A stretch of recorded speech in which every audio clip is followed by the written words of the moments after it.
예수님이 베드로와 야고보와 요한 이 세 제자를 데리고 산에 올라가셨는데 그곳에서 기도하는 중에 용모가 변화되셨다라고 말합니다. 그래서 그 산을 변화산이다 이렇게 일컬고 있습니다. 근데 성경에는 이 예수님이 용모가 변화된 이 산이 어떤 산인지 지명이 나와 있지는 않습니다. 그러나 많은 성서학자들이 도대체 이 변화산이 어떤 산이냐? 어떤 학자는 헐몬산이다. 또 어떤 사람은 다볼산이다. 여러 가지 조금 다른 주장을 하고 있습니다. 헐몬산이란 이스라엘 지역에서 가장 높은 산입니다. 그리고 그 산은 베드로가 신앙 고백을 했던 가이사랴 빌립보에 있는 산입니다. 마가복음 9장 2절에 보면 똑같은 얘기가 마가복음에도 나와 있는데요. 높은 산에 올라갔다고 되어 있어요. 그렇게 볼 때에 여러 가지 정황을 따져볼 때에 지금 베드로의 신앙 고백 이후에 벌어지는 사건이거든요. 그래서 가이사랴 빌립보에 있고 높은 산이라는 것을 볼 때에 헐몬산이 변화산이 아니겠는가 라는 정황상 추측을 해봅니다. 그런데 성경에는 그 산 이름이 나와 있지 않기 때문에 굳이 우리가 무슨 산이다라고 주장하기는 좀 곤란합니다. 왜 오늘 이 예수님의 변화산 사건이 기록되고 있을까?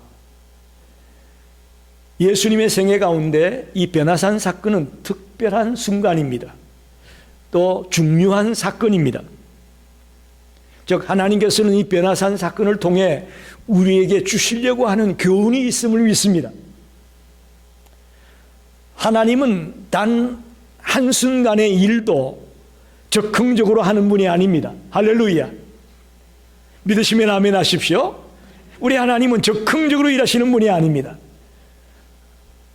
오래전부터 계획하고 또 계획하신 일들을 진행하시는 하나님입니다. 그러길래 이 변화산 사건 그냥 우연히 적극적으로 일어난 사건이 아닙니다. 이 속에서 분명히 우리에게 주시는 메시지가 있음을 믿습니다. 오늘 본문에 보면 기도하기 위해서 산에 올라갔다고 되어져 있습니다. 산에 올라간 목적이 말씀을 전하기 위해서도 아니고 쉬러 간 것도 아니고 구경 간 것도 아니고 기도하기 위해서 올라갔다고 되어 있습니다. 여러분 지금까지 예수님이 공생애를 시작하면서 복음을 전함에 있어서 그렇게 큰 걸림돌은 없었습니다. 좀 약간의 반대 여론은 있었지만 지금까지 복음 전가함에 있어서 크게 어려움을 만나보지는 않았습니다. 그런데 이제 이 변화산 사건 이후부터는 예수님 앞에 엄청난 환난과 핍박과 고난이 기다리고 있습니다. 십자가가 기다리고 있습니다. 겟세마네 동산이 기다리고 있습니다. 끝까지 견디기 힘든 고난이 기다리고 있습니다. 이런 고난들을 맞닥뜨리기 전에 우리가 할 수 있는 일은 뭐냐? 기도밖에 없는 거예요. 여러분 예수님도 앞에 닥칠 고난을 앞두고 주님 앞에 하나님 앞에 기도하는 것밖에는 없었습니다. 우리들도 마찬가지입니다. 이 정말 혼돈의 시대를 우리 살고 있습니다. 전쟁이 있습니다. 팬데믹입니다. 경제적으로 어렵습니다. 이런 시대, 이 힘들고 어려운 고난의 시대를 우리가 뚫고 나가려면 우리가 할 수 있는 건 무엇밖에 없다? 기도밖에 없습니다. 기도밖에 없습니다. 그래서 어떻게 보면 제자들을 데리고 앞으로 닥칠 고난을 앞두고 기도의 훈련을 하기 위해서 올라갔다고 볼 수 있을 것입니다. 누가복음 9장 29절을 다시 한번 보면은 예수께서 기도하실 때 용모가 변화되고 그 옷이 휘어져 강체가 나더라, 그렇게 말합니다. 기도하실 때에 용모가 변화되었다. 자, 여러분 보십시오. 베드로의 신앙 고백이 있었습니다. 그 고백이 있자마자 연이하시는 말씀이 내가 이제 예루살렘에 올라가서 고난을 당하고 십자가에 못 박혀 죽을 거다, 죽은 뒤에 3일 만에 살아날 거다, 그런 얘기를 했습니다. 그때 베드로가 뭐라 그랬죠? 절대로 그런 일은 없습니다. 그래서는 안 됩니다. 항변하고 말렸어요. 여러분, 베드로가 왜 이렇게 했을 것 같습니까? 베드로나 다른 제자들 생각에는 예수님이 이 땅에서 높은 통치자가 되어가지고 이 땅을 다스리고 이 땅을 새롭게 변화시켜 나가는 그런 이 땅의 지도자가 될 것을 그들은 기대하고 있는 거예요. 그런데 예수님이 고난당하러 죽는다고 하니까 이게 자기들 기대하고 안 맞지 않습니까?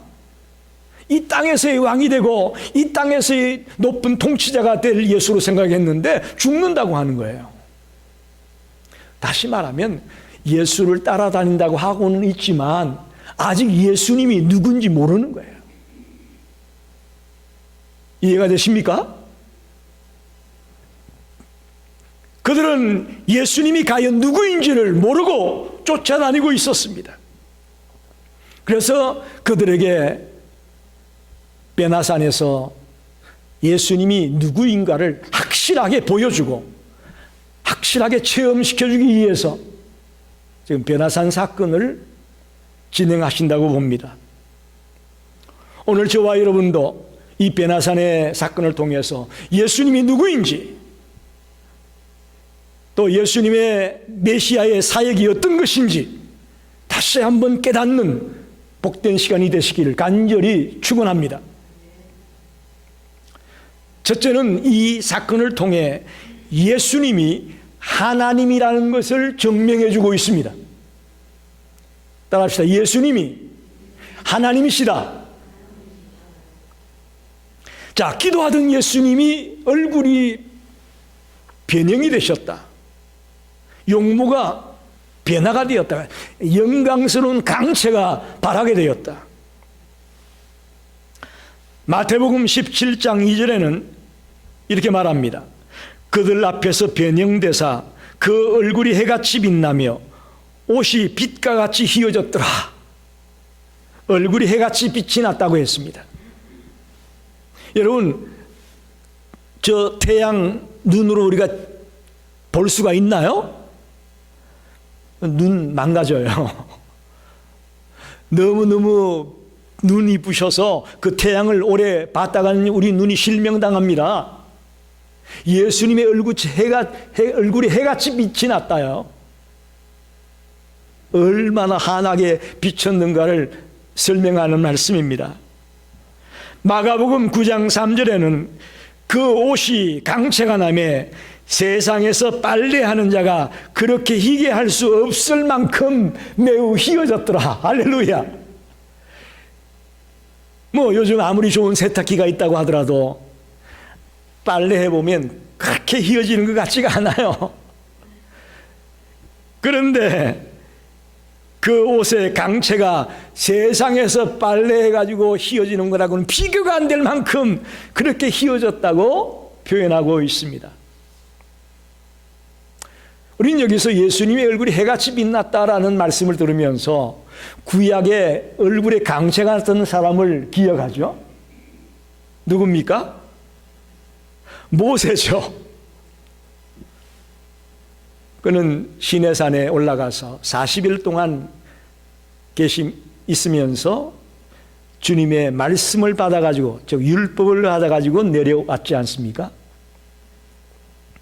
그때 그는 하나님의 그 얼굴의 빛을, 하나님의 빛을 받아가지고 그 얼굴이 모세의 얼굴에 투영되어서 모세가 내려왔는데 얼굴에서 강체가 발했다고 되어 있습니다. 그래서 그 빛이 얼마나 눈부셨던지 백성들이 모세의 얼굴에 강체가 남을 보고 그에게 가까이 하기를 두려워했다 그렇게 말합니다. 그래서 모세가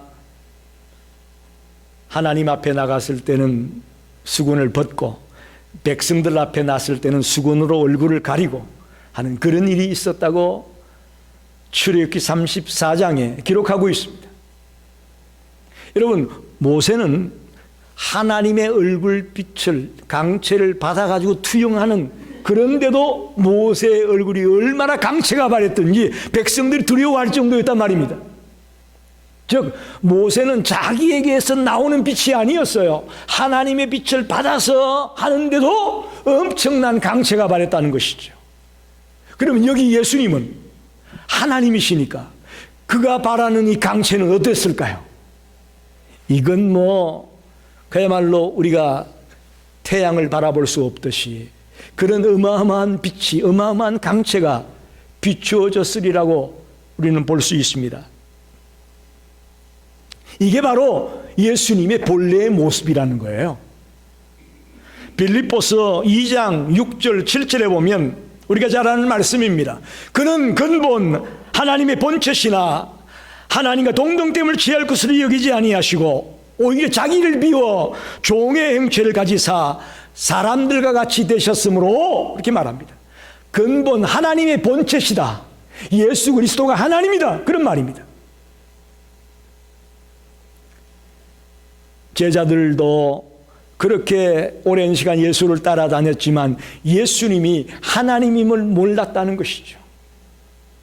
그래서 변화산에서 그의 용모가 변형되며 그 얼굴이 해같이 빛나며 그의 옷이 빨래로 빨라도 도저히 희게 할 수 없을 만큼 그렇게 엄청나게 휘어지는 그런 사건을 통해 예수님이 하나님이다 라고 증거하고 있습니다.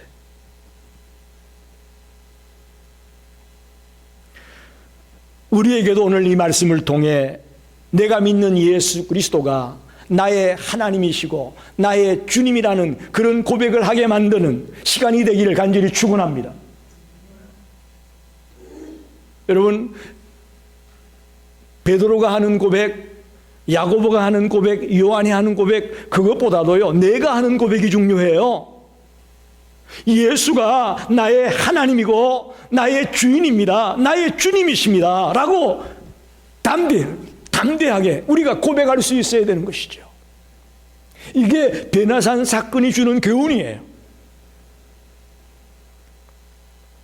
저와 여러분이 이런 신앙의 고백을 가지고 살아가게 되시기를 주의 이름으로 축원합니다. 두 번째는 이 사건을 통해 예수님의 십자가의 죽음의 비밀을 말해주고 있습니다. 십자가 사건의 비밀을 말해주고 있는 것이 변화산 사건이라는 것입니다. 하나님 아버지께서는 십자가의 대속이라는 역사상의 가장 중요한 사건을 앞두고 이 두 사람, 즉 모세와 엘리야를 변화산의 특사로 파견하셨습니다. 그래서 이제 점점 다가오는 아들의 죽음을 앞에 놓고 아버지의 마음이 얼마나 쓰리고 아팠겠습니까? 그래서 조금이라도 예수에게 힘을 주고 용기를 주기 위해서 구약의 율법의 대표자인 모세와 예언의 대표자인 엘리야를 내려보내서 그 예수님에게 힘을 주고 용기를 주고자 하는 마음이 깃들여 있다라고 볼 수 있습니다. 미국에는 대학에 들어가기 위해서는 SAT라든지 ACT라든지 이런 시험을 치러야만 대학에 들어갈 수가 있습니다. 만약에 자식이 내일 SAT 시험을 본다, 또 ACT 시험을 본다 할 때에 부모가 편안하게 그냥 코 드르릉 고르면서 그냥 잠이 올까요? 저는 그런 부모는 없다고 봅니다. 비록 한국만큼은 아니지만 그래도 내일 우리 아이가 시험을 보러 가는데 마음이 근심이 되고 또 무거운 것이 사실입니다. 마찬가지로 지금 하나님도 자기 아들 예수가 이제 십자가를 지고 죽을 그날이 가까움을 알고 그런 심정이 아니었겠는가. 그래서 응원군으로 이 모세와 엘리야를 내려보내서 예수님과 만나게 하지 않았겠는가, 이렇게 볼 수가 있습니다. 근데 중요한 것은 그들이 만나서 뭘 했냐는 거예요. 31절에 보세요. 영광 중에 나타나서 장차 예수께서 별세하실 것을 말할세. 대화의 내용이 뭘 얘기했느냐? 별세할 것. 여기서 별세한다는 말은 헬라어 성경을 보게 되면 엑소도스라는 말을 쓰고 있습니다. 놀랍죠? 여러분, 엑소도스가 뭐예요? 탈출이에요. 출애굽할 때 그것을 엑소도스라고 말하지 않습니까? 근데 우리나라 성경에는 지금 우리 개역 개정 성경에는 벨세라고 표현이 되어 있는데 헬라어 원어 성경을 보면 엑소도스라는 말을 쓰고 있다는 거죠. 탈출. 즉 구약의 이스라엘 백성들이 10가지 재앙 중에 마지막 10번째 재앙, 장자재앙을 내리면서 유월절을 지키면서 유월절 어린 양을 제물로 드림으로 그들이 이 죽음의 신이 넘어가지 않습니까? 이스라엘 백성들은 장자를 죽이지 아니하고 넘어가면서 구원하게 되는 사건이 있었잖아요.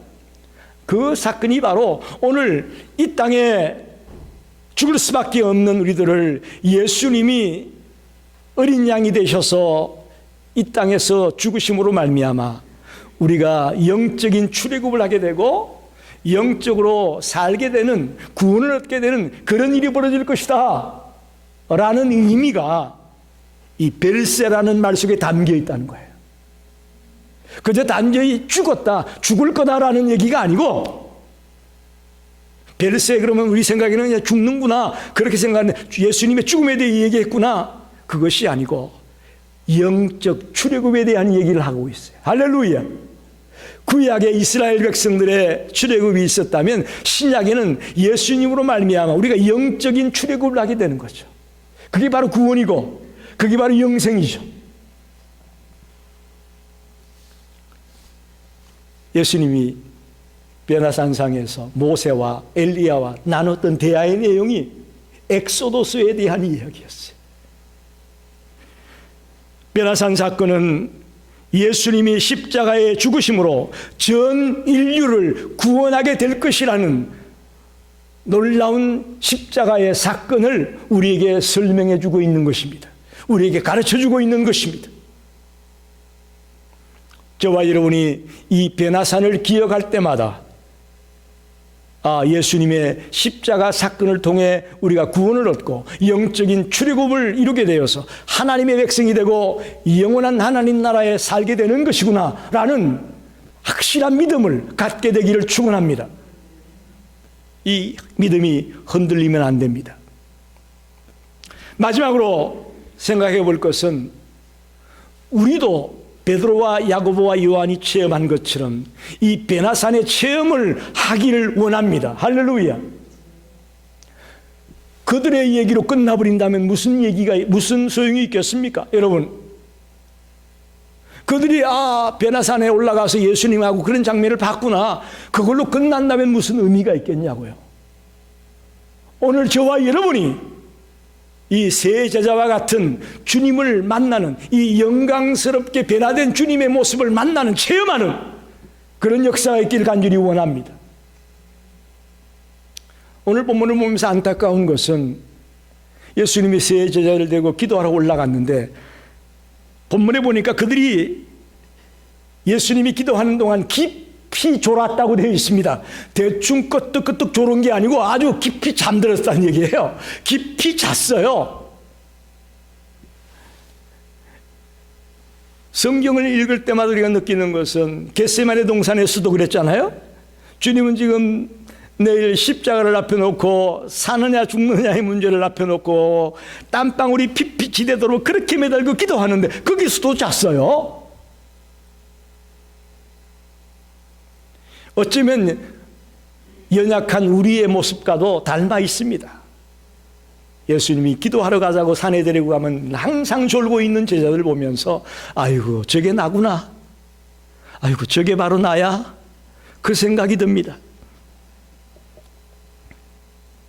그런데 자다가 깨보니까 웬걸 모세와 엘리야가 또 예수님이 용모가 변형된 그런 모습으로 있는 걸 보게 된 겁니다.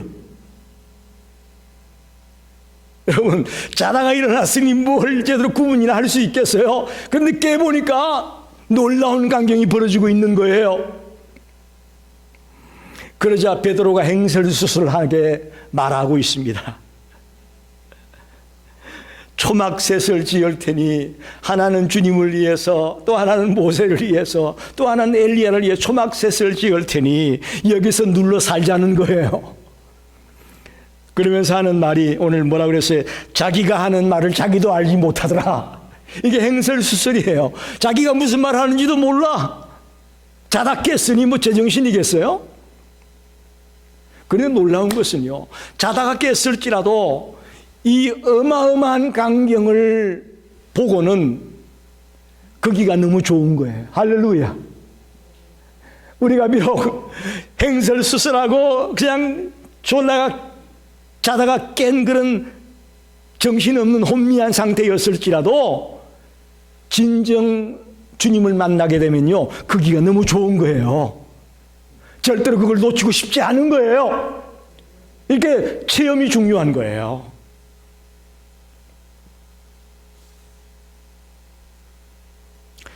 그들은 이 엄청난 영광을 맛보고 나서 이 세상의 빛과는 비교가 안 되는 그런 어마어마한 빛을 보게 되면서 세상의 것들이 다 시들해진 겁니다. 그래서 좀 더 깊이 하나님의 영광을 맛보고 싶어서 여기에 눌러 앉아서 여기에 지내기를 원하고 갈망할 수밖에 없는 것이죠. 그리고 놀라운 것은 이 베드로와 야고보와 요한은 이때의 경험을, 이때의 체험을 잊지 않고요, 그들이 쓴 성경에 기록을 해놨어요. 놀라운 얘기죠. 베드로후서를 찾아봅시다. 베드로후서 1장 16절 18절을 보면 베드로가 그때 본 광경을 기록하고 있습니다. 우리 주 예수 그리스도의 능력과 강림하심을 너희에게 알게 한 것이 교묘히 만든 이야기를 따른 것이 아니요 우리는 그의 크신 위엄을 친히 본 자라. 지극히 큰 영광 중에서 이러한 소리가 그에게 나기를 이는 내 사랑하는 아들이요 내 기뻐하는 자라 하실 때에 그가 하나님 아버지께 존귀와 영광을 받으셨느니라. 이 소리는 우리가 그와 함께 거룩한 산에 있을 때에 하늘로부터 난 것을 들은 것이라. 거룩한 산이 뭐예요? 변화산을 말하는 거예요. 자기가 변화산에서 체험한 그 놀라운 광경을 잊지 못해서 베드로후서에 직접 기록을 하고 있다는 것입니다. 무슨 얘기냐면 저와 여러분이 주님을 만나게 되면 그 감격을 잊을 수가 없어서 만나는 사람마다 그 얘기를 할 수밖에 없다는 거예요. 내가 사람들 만나서 예수 자랑하고 예수 얘기하는 걸 삐쭉삐쭉 머뭇거리고 망설인다면 아직 우리가 확실히 주님을 체험하지 못한 거예요. 진정으로 주님을 만난 자라면 어느 곳, 어느 장소, 어느 누구를 만나도 내가 경험한 이 놀라운 광경, 이 놀라운 체험을 얘기하지 않을 수가 없다는 것을 베드로가 보여주고 있는 거죠. 또 한 명의 목격자인 요한은 요한복음에는 기록하지 않았지만 요한계시록에 기록을 하고 있습니다.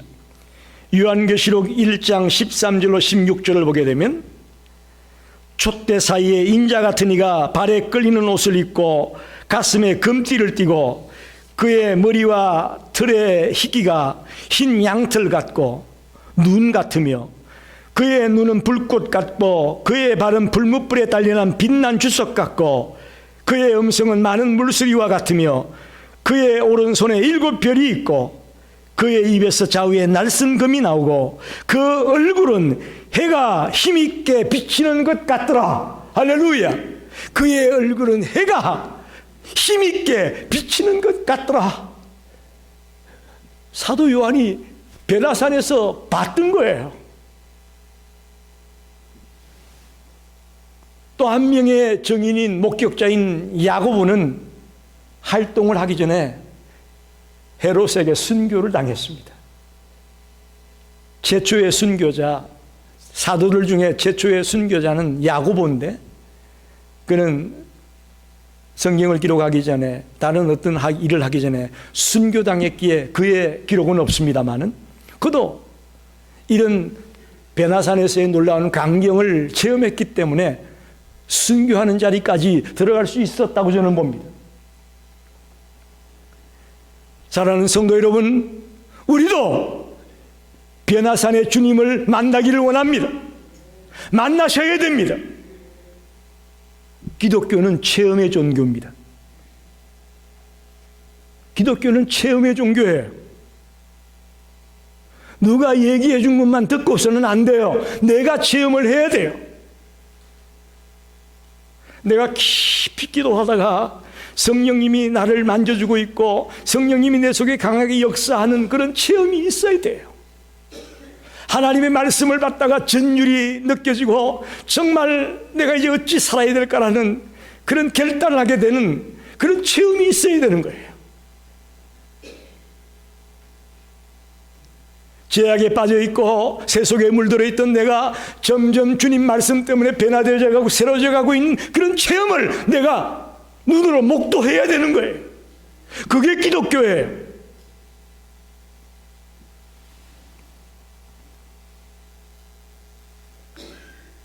살아계신 하나님을 체험한 사람과 체험하지 않은 사람은 엄청난 차이가 있습니다. 여러분, 주님을 체험한 사람들은요, 때때로 되는 게 없고 가진 게 없어도요, 왠지 모르게 당당하게 살아갑니다. 할렐루야.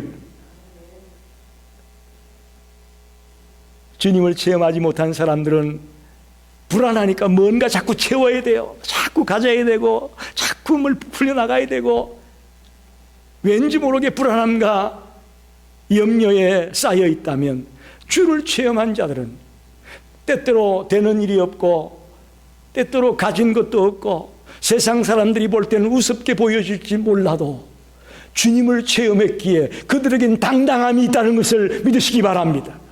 우리 성도들이 저는 그렇게 살게 되길 바랍니다. 우리가 세상 사람들만큼 넉넉하지 못하고 가진 게 없고 높은 자리에 올라가지 못했을지라도 내가 주님을 만났기 때문에 당당함과 자신감과 용기를 가지고 살아갈 수 있게 되기를 간절히 축원합니다. 그러면 어떻게 우리가 이런 주님을 체험할 수 있을까요? 과연 이 베나산상에 주님을 만나는 것 같은 이런 체험을 하려면 우리가 어떻게 해야 할까요? 기도하는 거죠. 기도하러 산에 올라갔다가 이 체험을 했던 베드로, 야고보, 요한처럼 우리도 기도하는 거예요. 기도가 이렇게 중요한 거예요, 여러분. 오늘 현대 그리스도인들의 가장 큰 문제 중에 하나는 저는 기도하지 않는다는 거라고 보고 있습니다. 옛날 성도들은요, 기도 빼면 시체였어요. 가서 기도, 새벽에도 기도, 시간 날 때마다 기도, 저녁에 잘 때도 기도, 시간 나면 철야기도, 시간 나면 금식기도, 기도가 신앙생활의 핵심이었는데 오늘날의 그리스도인들은 기도를 시큰둥하게 여깁니다. 저와 여러분이 기도의 산에 올라가서 이 예수님이 하나님임을 발견하게 되고 예수님의 십자가 사건이 바로 나를 위해서 당신이 어린 양으로 제물로 드려지는 그런 출애굽의 사건이었다는 것을 체험하게 되기를 간절히 소원합니다. 말씀을 정리합니다. 예수님은 아직도 당신을 따라오지만 메시아의 사역이 무엇이고 당신이 어떤 분으로 이 땅에 왔는가를 알지 못하고 쫓아오는 그 제자들에게 당신이 어떤 분임을 보여주고 싶어서 변화산으로 그들을 데리고 갔습니다. 그곳에서 예수님 자신이 하나님이라는 것을 증명하고 있습니다. 할렐루야. 아, 예수님이 하나님이구나 하는 것을 꼭 깨닫기를 바랍니다. 두 번째는 예수님의 십자가의 죽음을 통해서 영적 출애굽이 완성되는 것이구나 하는 것을 가르쳐주고 있습니다. 또 하나는 우리도